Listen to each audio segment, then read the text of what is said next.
Morning and merry Christmas to all of you. হ্যাঁ, জানি অনেক দেরি করে তোমাদের সাথে ব্লগটা শেয়ার করছি, সরি ফর দ্যাট। তো এই ব্লগটাতে আমি তোমাদের সাথে শেয়ার করবো 25 ডিসেম্বর বা বড়দিনের দিন আমি কিভাবে আমার পুরো দিনটা কাটিয়েছি। প্রত্যেক বছর 25 ডিসেম্বর সকালবেলা আমি চলে আসি আমাদেরই কাছের একটা চার্চে। সেখানে 7:30 থেকে মিশা হয়, সেটা অ্যাটেন্ড করি, ভীষণ ভালো লাগে। এটা ছাড়া তো বড়দিন একদম ইনকমপ্লিট। যাই হোক, এখান থেকে মিশা অ্যাটেন্ড করার পর চলে গেছিলাম বাড়িতে। আর বাড়িতে গিয়ে যেটা করতেই হবে বড়দিনে, সেটা হচ্ছে ফ্রুট কেক খাওয়া। এই ফ্রুট কেকগুলো আমরা জানো বেকারিকে দিয়ে বানিয়েছি, যেটার একটা শর্টস ভিডিও আমি তোমাদের সাথে শেয়ার করেছিলাম। মানে 1 বছর আমরা এই ফ্রুট কেক বানিয়ে খাওয়ার পর থেকে না না না আমি বলছি না মার্কেটে ফ্রুট কেক ভালো না, সেটা অবশ্যই ভালো, কিন্তু তার থেকেও এটা না স্বাদে জাস্ট চরম হয়। তো সেটাই খাওয়া দাওয়া করলাম সবাই মিলে ছাদে বসে। তারপর একটা কমলালেবু আর ডিম সেদ্ধ এই দিয়ে ব্রেকফাস্টটা কমপ্লিট করে এই দিন আর বাড়িতে বসে থাকিনি, একটু বেরিয়েছিলাম। প্রথমেই চলে এসেছি ক্যাথিড্রাল।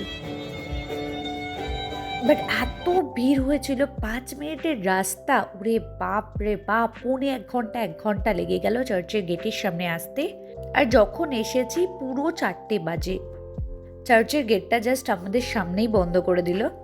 কি আর করা যাবে, ওখান থেকে পার্ক স্ট্রিট খুব বেশি দূরে না, তো আমরা হেঁটে হেঁটেই চলে এলাম। হাঁটতে হাঁটতে না জাস্ট হাঁপিয়ে গেছি, তো নিয়ে নিলাম একটা তোমার কোল্ড কফি।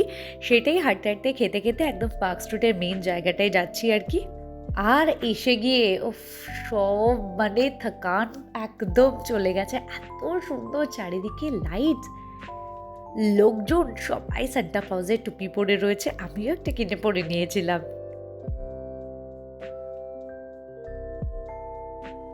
অনেকক্ষণ ওখানে ঘোরাঘুরি করার পরে প্রচণ্ড খিদে পেয়ে গেছিলো, কারণ সেই যে সকালবেলা আমরা কেক, ডিম সেদ্ধ আর একটা কমলালেবু খেয়ে বেরিয়েছিলাম, তারপর কিছুই খাওয়া হয়নি। তাই চলে গেলাম ওয়াও চায়নায়। অ্যাকচুয়ালি ইচ্ছা ছিল না পিটার ক্যাটে খাওয়ার, কিন্তু এত ভিড় আর রিস্ক নিয়ে নিয়ে আর প্রচণ্ড খিদে পেয়ে গেছিলো। তাই ওয়াও চায়নাতেই গিয়ে অর্ডার করলাম আমরা একটা এগ নুডলস আর একটা ড্রাই চিলি চিকেন।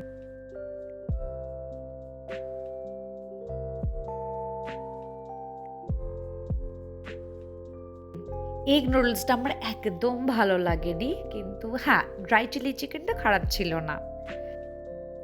তারপর ওখানে খাওয়া দাওয়া করে বাইরে এসে আমরা ডিসাইড করলাম যাওয়া যাক ফ্লোরিজে, কারণ ক্রিসমাসের দিয়ে পার্ক স্ট্রিট এসেছি, আর ফ্লোরিজে যাব না।